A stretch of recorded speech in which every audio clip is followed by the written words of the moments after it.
Good afternoon everybody, good afternoon friends. Today आज हम लोग बात करेंगे इंडेक्स फंड्स ईटीएफ्स के बारे में। जो भी म्यूचुअल फंड्स का एक भाग है। म्यूचुअल फंड्स जो लार्जर कैटेगरी है, उसमें एक्टिव म्यूचुअल फंड्स भी आते हैं और पैसिव म्यूचुअल फंड्स भी आते हैं। एक्टिवली मैनेज फंड्स वो होते हैं जो फंड मैनेजर्स अपॉइंट होते हैं, फिर स्कीम के मैंडेट के हिसाब से और उनके खुद के आउटलुक और व्यूज के हिसाब से वो लोग पैसा इन्वेस्ट करते हैं। पैसिव फंड वो कैटेगरी है जहाँ पे कोई फंड मैनेजर अपना व्यू नहीं लेता है। वो एक इंडेक्स को चुनते हैं और वो इंडेक्स के को वो रेप्लिकेट करने की कोशिश करते हैं। तो आपने सुना होगा मे बी लास्ट 3 साल से कि निफ्टी 25,000 से, या 4 साल में निफ्टी 25,000 से आज, सॉरी, सेंसेक्स 25,000 से आज 72-73,000 है। और निफ्टी के रिटर्न्स लास्ट 1 ईयर में 22-23% है। तो ये एग्जैक्टली क्या है? ये एक इंडेक्स के रिटर्न है जो एक बैरोमीटर होता है for all the largest companies जो लिस्टेड है इंडिया में। तो ये उसका रिटर्न कैलकुलेट करके आपको रिफ्लेक्ट करते हैं। तो सेंसेक्स का रिटर्न हो, या जो 30 of the largest companies in India है, या निफ्टी 50 कंपनीज जिसे बोलते हैं, ये वो इंडेक्सेस है। और इनके बेसिकली ये 50 कंपनी के रिटर्न पिछले एक साल में ये इंडेक्स देती है। तो एक इंडेक्स फंड का काम है कि ये इंडेक्स को वो रेप्लिकेट करे, वही प्रोपोर्शन में वो शेयर्स ये खरीदते हैं। और एक इन्वेस्टर को एक बहुत बड़ी उपलब्धि है कि अगर उनको लगता है कि मैं कहाँ से शुरू करूं, क्योंकि 45 फंड हाउस है, 44 फंड हाउस है, हजारों स्कीम्स है, इक्विटी स्कीम्स बहुत सारी है। कौन सा फंड उनके लिए उचित है, कौन सा फंड उनके लिए सही है? अगर वो पहला स्टेप लेना है या पहला एक कदम लेना है, तो एक इंडेक्स फंड एक इन्वेस्टर के लिए सबसे सिंपल प्रोडक्ट है। इसमें बहुत सारे एडवांटेजेस है। कुछ है कि एक तो आपको इंडेक्स का रिटर्न वो रेप्लिकेट करके दे सकते हैं। दूसरा, उनका एक्सपेंस या जो कॉस्ट ऑफ रनिंग फंड है वो बहुत कम है। और ये बहुत ही इजी है। आप फंड हाउस से डायरेक्टली या थ्रू डिस्ट्रीब्यूटर आप खरीद सकते हैं, बेच सकते हैं। ये दोनों चीजें एक इंडेक्स फंड में आप कर सकते हैं। तो अगर आमतौर पे देखा जाए, एक्टिव फंड्स भी अच्छा करते हैं, इंडेक्स फंड्स भी अच्छा करते हैं, क्योंकि ओवरऑल इक्विटी रिटर्न्स पॉजिटिव है मार्केट में। तो one can make a decision to invest in equities और उससे आपको बहुत सारा फायदा हो सकता है। तो इंडेक्स फंड ये जर्नी आपके लिए बहुत आसान करती है।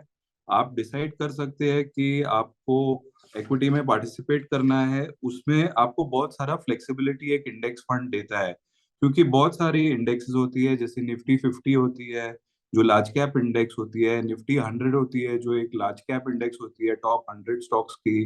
फिर आपको निफ्टी नेक्स्ट 50 भी एक इंडेक्स है जहाँ पे द नेक्स्ट 50 आफ्टर निफ्टी 50 जो लार्ज कैप कंपनीज है वो कवर होती है। तो आप अगर सुनेंगे कि लास्ट 1 ईयर में निफ्टी 100 ने अराउंड 27% रिटर्न दिए, या नेक्स्ट 50 ने लास्ट 1 ईयर में 50% रिटर्न दिए। तो अगर आप ऐसे इंडेक्स के इंडेक्स फंड में इन्वेस्ट करोगे तो आप ये रिटर्न कैप्चर बहुत इजीली कर पाते हो। वो उसका एक बहुत बड़ा फायदा है।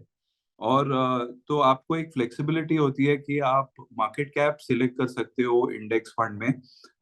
लार्ज कैप इंडेक्स, अगर लार्ज कैप आपको खरीदने हैं तो निफ्टी 50 है, निफ्टी नेक्स्ट 50 है, निफ्टी 100 है। अगर आपको मिड कैप में जाना है तो मिड कैप 150 इंडेक्स है। अगर आपको स्मॉल कैप में जाना है तो निफ्टी 250 इंडेक्स है। तो अगर आपने सुना होगा लास्ट 1 ईयर में स्मॉल कैप इंडेक्स ने 65% रिटर्न दिया है, तो ये कैप्चर हो सकता है एक स्मॉल कैप इंडेक्स फंड से। तो इट इज वेरी सिंपल। इसमें ज्यादा आपको क्या बोलते हैं, इतना आपको टाइम स्पेंड नहीं करना पड़ता है चॉइस पे। And you can make a beginning with this, और उससे आपका इन्वेस्टमेंट डिसीजन बहुत इजी हो जाता है। और इनमें एंट्री एग्जिट भी बहुत स्मूथ होती है, because equity market in India is going up in volumes. और एक कैटेगरी इसमें है इंडेक्स फंड्स में, जिसे स्मार्ट बीटा बोलते हैं। तो स्मार्ट बीटा फैक्टर या रूल बेस्ड इंडेक्स होता है, ना कि मार्केट कैप वेटेड। इंडेक्स, जो पहले इंडेक्सेस की मैंने चर्चा की थी वो सब market cap weighted index funds थे। और इसके अलावा आपको एक रूल बेस्ड या स्मार्ट बीटा या फैक्टर बेस्ड इन्वेस्टिंग भी होता है। तो ये प्राइस पे हो सकता है या फंडामेंटल फैक्टर्स पे हो सकता है। तो इंडिया में निफ्टी और बीएससी दोनों, एनएससी और बीएससी दोनों में स्मार्ट बीटा इंडाइसेस भी हैं। और एनएससी में ऐसे पांच कैटेगरी, अगर जस्ट टू मेंशन, एक प्राइस बेस्ड होता है, एक मोमेंटम इन्वेस्टिंग, और दूसरा एक लो वॉलेटिलिटी। और फिर अगर फंडामेंटल या स्टाइल बेस्ड इन्वेस्टिंग होता है तो आपके पास वैल्यू इंडेक्स है, आपके पास एक ग्रोथ इंडेक्स है, और आपके पास एक क्वालिटी इंडेक्स है। तो ये क्या करते हैं, अंडरलाइंग इंडेक्स से एक्स नंबर ऑफ स्टॉक्स को शॉर्ट लिस्ट करते हैं, वो फैक्टर उस पर अप्लाई करते हैं शॉर्ट लिस्ट करने के लिए, और फिर उस हिसाब से वो फंड रन होता है। तो ये भी पॉपुलर होता है। और एक और तरीका स्मार्ट बीटा में बहुत सिंपल वाला है कि आप इक्वल वेटेज दीजिए। तो इंडेक्सेस में क्या होता है, मार्केट कैप वेट के हिसाब से हर स्टॉक का वेटेज डिसाइड होता है। जैसे आपने सुना होगा कि एचडीएफसी बैंक का वेटेज निफ्टी में 50 में सबसे ज्यादा है, फिर रिलायंस इंडस्ट्रीज का है। तो आपको एक इंडेक्स फंड में वही वेट्स को फॉलो करना पड़ता है। ये एक स्ट्रैटेजी, इक्वल वेट स्ट्रैटेजी है, जहां आपके वेटेज, जो भी इंडेक्स में स्टॉक्स है सबको इक्वल वेटेज आप दे सकते हो।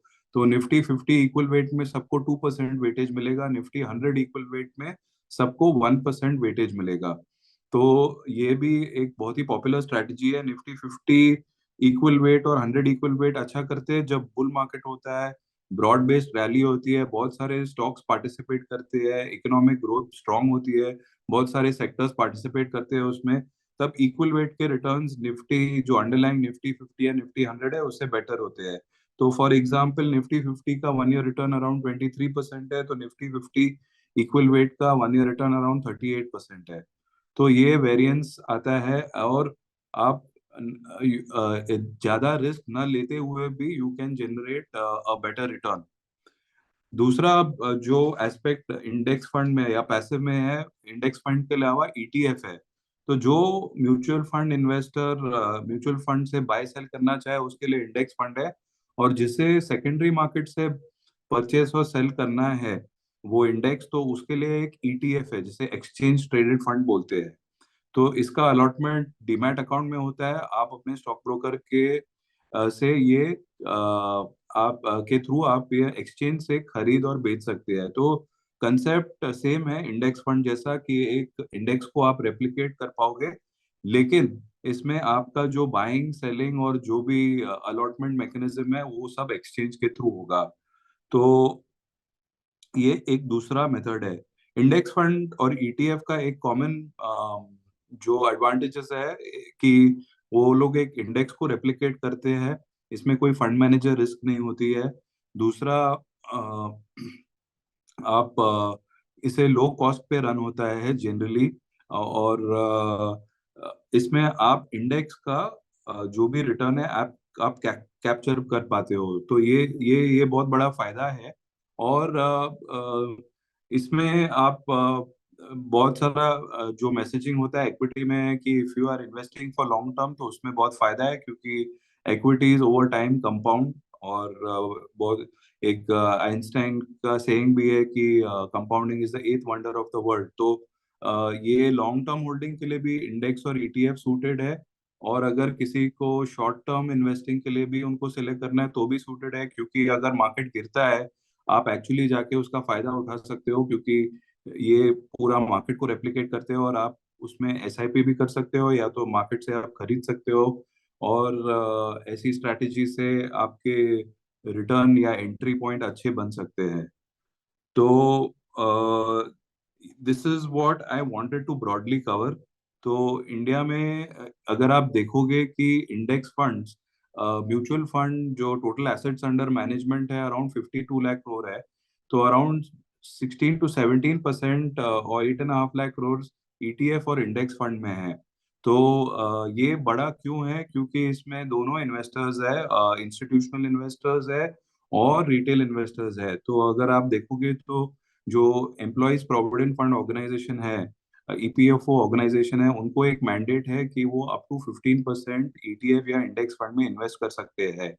तो ये क्यों हुआ है? क्योंकि फिक्स्ड इनकम के रिटर्न जो मेजॉरिटी उनका इन्वेस्टमेंट का एलोकेशन है, वहां पे क्या बोलते हैं, वहां पे यील्ड्स नीचे आ रहे हैं ओवर टाइम। 10 साल पहले फिक्स्ड इनकम का यील्ड्स बहुत हाई होता था, अभी ओवर टाइम यील्ड्स जैसे इकोनॉमी बड़ी होती जा रही है, ज्यादा डेवलप हो रही है, तो इंटरेस्ट रेट भी नीचे आ रही है। तो अभी EPFO is one of the largest investors in ETFs. और क्योंकि उसको एक मैंडेट है कि up to 15% of corpus, incremental corpus, वो इन्वेस्ट कर सकता है। और अगर आप देखोगे ओवरसीज भी ट्रेंड ऐसा ही है। सबसे तीन लार्जेस्ट फंड मैनेजर्स वर्ल्ड में पैसिवली मैनेज फंड्स है जो ईटीएफ और इंडेक्स फंड्स बेचते हैं। एक ब्लैक रॉक है, एक वैनगार्ड है, और तीसरा स्टेट स्ट्रीट है। तो ब्लैक रॉक के एसेट्स अंडर मैनेजमेंट $9 ट्रिलियन है, वैनगार्ड के $7.5 ट्रिलियन है, और स्टेट स्ट्रीट के $3.6 ट्रिलियन है। तो ये इनका आप सोच सकते हो साइज क्या है, क्योंकि इंडिया का total equity market cap $3 trillion है। तो उससे ज्यादा ये एक एक fund house overseas passive fund में मैनेज कर रहा है। और ये डेवलप्ड मार्केट जैसे यूएस है, वहां पे 50% अभी एयूएम पैसिवली मैनेज फंड्स का हो गया है। Beginning of course actively manage fund से हुई थी, but as market size is getting larger and larger, passive funds का जो वेटेज है वो बढ़ते जा रहा है। तो इंडिया में इफ यू सी, ये ट्रेंड यहाँ पे भी स्लोली पिकअप हो रही है कि इंस्टीट्यूशनल इन्वेस्टर जैसे ईपीएफओ है, या एग्जाम पीएफ्स है, फैमिली ऑफिसेज है, लार्ज इन्वेस्टर्स है, या रिटेल इन्वेस्टर्स है, they are also adopting passive funds over time as the number of investors coming in equity market is increasing. तो ये पॉपुलर ज्यादा होते जा रहा है। तो ये ट्रेंड इंडिया में भी देखने को मिल रही है हमें। और बहुत सारे ग्लोबल एसेट मैनेजमेंट कंपनीज उनको यहाँ पे अभी आके वापस एंट्री वो लोग मार रहे हैं इंडियन मार्केट में, क्योंकि उनको लगता है कि नेक्स्ट बड़ी अपॉर्चुनिटी पैसिव फंड्स होगी। तो everybody wants to maximise returns in equity, तो इसके लिए आप एक्टिव फंड्स की तरफ देखते हो, जहां फंड मैनेजर एक क्या बोलते हैं, एक बेंचमार्क को बीट कर सकता है, या अल्फा जनरेट जिसको बोलते हैं, बेंचमार्क से ज्यादा रिटर्न दे पा रहा है। लेकिन ऐसा भी पार्ट आपके पोर्टफोलियो ओवरऑल होना चाहिए जहां आप एटलीस्ट बीटा जनरेट कर पा रहे हो। तो बीटा कैप्चर या मार्केट रिटर्न कैप्चर करने के लिए ईटीएफ और index fund ideal investment vehicle है। इंडियन मार्केट में लिक्विडिटी बहुत बढ़ गई है, तो it is quite easy to manage these funds. So this is one category जहाँ पे we feel that the popularity will keep gaining as more and more number of investors come into the equity market, and they want to capture these market returns in their portfolio. So this is what I wanted to discuss on ETFs and index funds in particular. और एक हमारा एक momentum index, जो एक Nifty 200 momentum 30 index है, उस पे एक ईटीएफ ऑलरेडी है which is almost 3 years old. अभी हमने एक हाल ही में लेकिन एक इंडेक्स फंड भी लॉन्च किया है, बिकॉज बहुत सारे इन्वेस्टर्स को म्यूचुअल फंड से बाइंग सेलिंग करना पसंद है। So for such set of investors, we have launched recently last week one HDFC Nifty 200 Momentum 30 Index। ये एक स्मार्ट बीटा स्ट्रेटजी पे बेस्ड है। यहाँ पे लोग मोमेंटम पे शॉर्टलिस्ट होते हैं स्टॉक्स। निफ्टी 200 इंडेक्स से 30 स्टॉक शॉर्टलिस्ट होते हैं। तो अंडरलाइंग स्टॉक्स के 6 महीने और 12 महीने के रिटर्न देखते हैं, और वो स्टैंडर्ड डिविएशन से हम डिवाइड करते हैं, और एक मोमेंटम स्कोर जनरेट होता है। तो जिस भी स्टॉक्स का मोमेंटम स्कोर हाईएस्ट होता है, वो 30 स्टॉक्स यहाँ से शॉर्टलिस्ट होते हैं, और फिर उनका weightage basis the free float market cap decide होता है, और उसमें एक 5% का लिमिट होता है। ये इंडेक्स ने लास्ट 1 year में ऑलमोस्ट 63-64% रिटर्न जनरेट किए हैं। और ये जब बुल मार्केट चल रहा है, जैसे अभी पिछले 3 या 4 साल में, ये इंडेक्स बहुत अच्छा करता है, क्योंकि ये मोमेंटम जो अंडरलाइंग रिटर्न्स है, पॉजिटिव रिटर्न्स शेयर्स का इन दिस इंडेक्स, वो बहुत अच्छी तरह कैप्चर कर पाता है। और क्योंकि स्टैंडर्ड डिविएशन भी इसमें इन्वॉल्व है, इसमें कुछ और भी फिल्ट्रेशन फैक्टर्स है कि only F and O stocks amongst the Nifty 200 qualifier for this index, और इसमें मिनिमम 1 ईयर लिस्टिंग हिस्ट्री होनी जरूरी होती है। उस वजह से काफी हद तक रिस्क मैनेजमेंट भी इसमें उस पे भी वेटेज होता है। तो रिस्क एडजस्टेड रिटर्न्स इसके काफी अच्छे होते हैं। तो दूसरा एक एस्पेक्ट है कि बहुत सारे इंडेक्सेस सेक्टर या थीमेटिक होते हैं। जैसे हमारे पास एचडीएफसी में 3 या 4 सेक्टर बेस्ड ईटीएफ्स है, निफ्टी बैंक ईटीएफ या this funds name which I spoke about was HDFC Nifty 200 momentum 30 index, किसी ने पूछा था अभी। इसके अलावा मैं बोल एज आई वाज मेंशनिंग कि there are sector ETFs and sector index funds also which are available in the market. तो जो मोस्ट कॉमनली फॉलोड सेक्टर्स हैं, जैसे कि निफ्टी बैंक है, निफ्टी आईटी सेक्टर है, निफ्टी ऑटो सेक्टर है, निफ्टी प्राइवेट बैंक है, निफ्टी पीएसयू बैंक है, ये सब इंडेक्सेस के भी आपको इंडेक्स फंड और ETF मिलते हैं। तो इससे क्या होता है, अगर कोई सेक्टर का आउटलुक बहुत पॉजिटिव होगा तो आप वो सेक्टर का बेनिफिट लेने के लिए वो इंडेक्स में आप इन्वेस्ट कर सकते हो वाया एन इंडेक्स फंड और ETF फंड। इसमें एक एडवांटेज होता है, क्योंकि ये एक सेक्टर बेस्ड ETF या इंडेक्स फंड होता है, इसमें सिंगल स्टॉक नहीं होता है, मल्टीपल स्टॉक्स होता है, तो एक डाइवर्सिफाइड पोर्टफोलियो होता है। बट इसमें आपको फ्लेक्सिबिलिटी मिलती है कि इंस्टेड ऑफ आप एक एक शेयर वो सेक्टर से पिकअप करो, आप पूरा सेक्टर ही खरीद लो। और उस वजह से आप एटलीस्ट सेक्टर रिटर्न कैप्चर कर पाते हो। हम लोग ने हाल ही में एक Nifty PSU bank ETF launch किया था। तो अगर आप उसका रिटर्न हिस्ट्री देखोगे तो पिछले 1, 2 और 3 साल में इसके रिटर्न बहुत अच्छे आए हैं। 3 साल के रिटर्न 200% के ऊपर है, 1 ईयर का रिटर्न 100% के ऊपर है।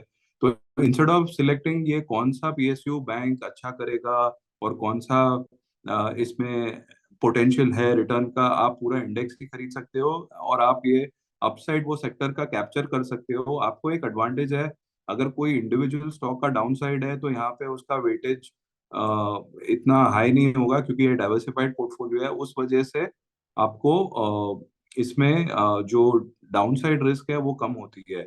तो पोर्टफोलियो डाइवर्सिफिकेशन का बहुत बड़ा एडवांटेज आपको ETF या इंडेक्स फंड में मिलता है, जब आप एक सेक्टर ETF या इंडेक्स फंड में इन्वेस्ट करते हो। और अ, अ, ये भी अभी एक थीम है इंडस्ट्री में। एक्टिव साइड पे भी सेक्टर और थीमेटिक फंड्स बहुत पॉपुलर हो रहे हैं, तो आपको पैसिव साइड पे भी सेक्टर ETFs और इंडेक्स फंड जो एक पर्टिकुलर सेक्टर पे फोकस करते हैं, जैसे ऑटो इंडेक्स होती है निफ्टी की, उसका ETF या इंडेक्स फंड आपको मिलता है। निफ्टी बैंक की एक इंडेक्स होती है, उस पे भी आपको ETF और इंडेक्स फंड मिलता है। Nifty private bank, Nifty IT sector, ये सब के बहुत सारे इंडेक्सेस है जो सेक्टर बेस्ड इंडेक्स होते हैं। तो ये आप एक सेक्टर बेस्ड इंडेक्स फंड और ETF से वो सेक्टर का रिटर्न आप कैप्चर कर पाते हो। तो as you can see, index fund और ETFs में बहुत सारा फ्लेक्सिबिलिटी है। आप अक्रॉस मार्केट कैप्स इन्वेस्ट कर पाते हो, लार्ज से लेके मिड, मिड से लेके स्मॉल तक। आप सेक्टर बेस्ड या थीमेटिक बेस्ड प्रोडक्ट्स में भी आप इन्वेस्ट कर पा रहे हो। और ये रूल बेस्ड या फैक्टर बेस्ड, जैसे स्मार्ट बीटा स्ट्रेटजीज भी हम बोलते हैं, उसमें भी आपको इन्वेस्टमेंट करने का अपॉर्चुनिटी मिलता है। ये भी एक सेगमेंट बहुत पॉपुलर हो रहा है, बहुत छोटा AUM था पिछले 4 साल में, 14-15 हज़ार करोड़ सिर्फ स्मार्ट बीटा स्ट्रेटजीज में आ गई है। तो as the financial literacy level is going up for investors, equity culture is picking up in the country।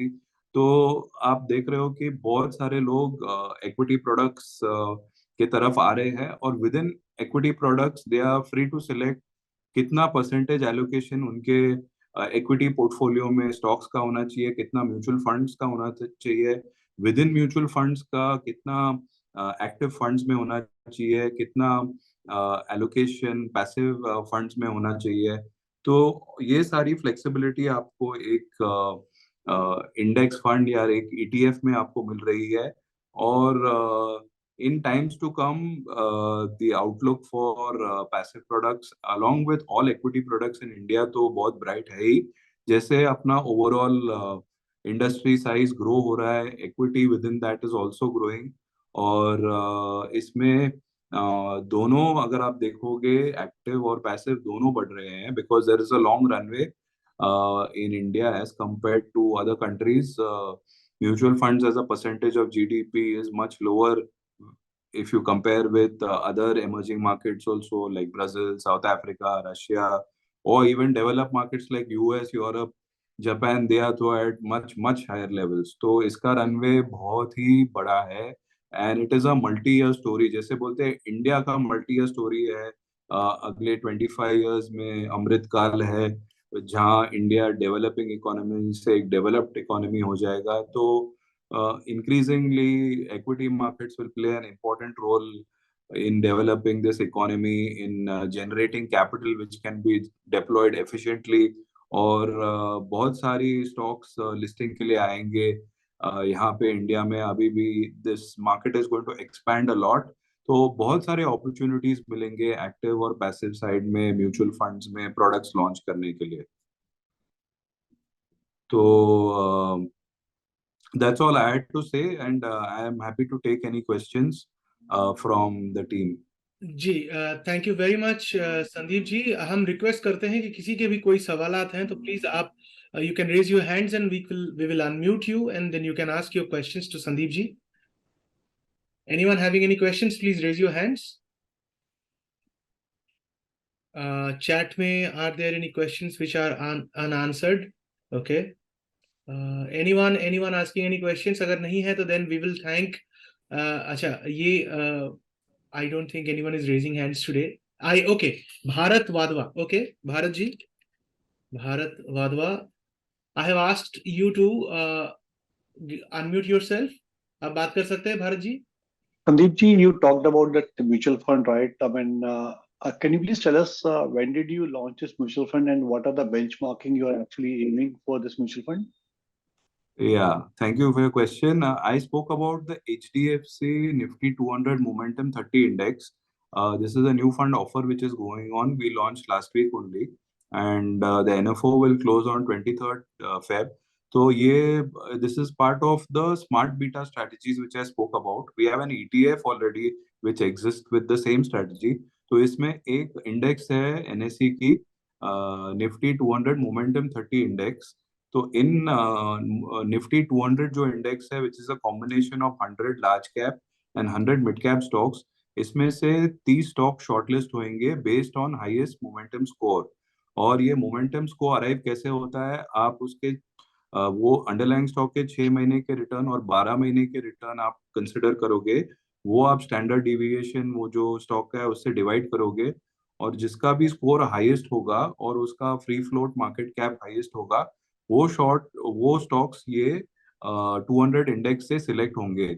और ये 30 स्टॉक में 5% का इंडिविजुअल स्टॉक लिमिट होता है। तो ये जो स्ट्रैटेजी है, मोमेंटम स्ट्रैटेजी है, जहाँ पे ये माना जाता है कि अगर कोई शेयर प्राइस अगर अच्छा किया है recently, that will continue to do well. और कॉन्वर्सली अगर कोई स्टॉक खराब कर रहा है तो उसमें फिर आगे जाके भी return may not be that great.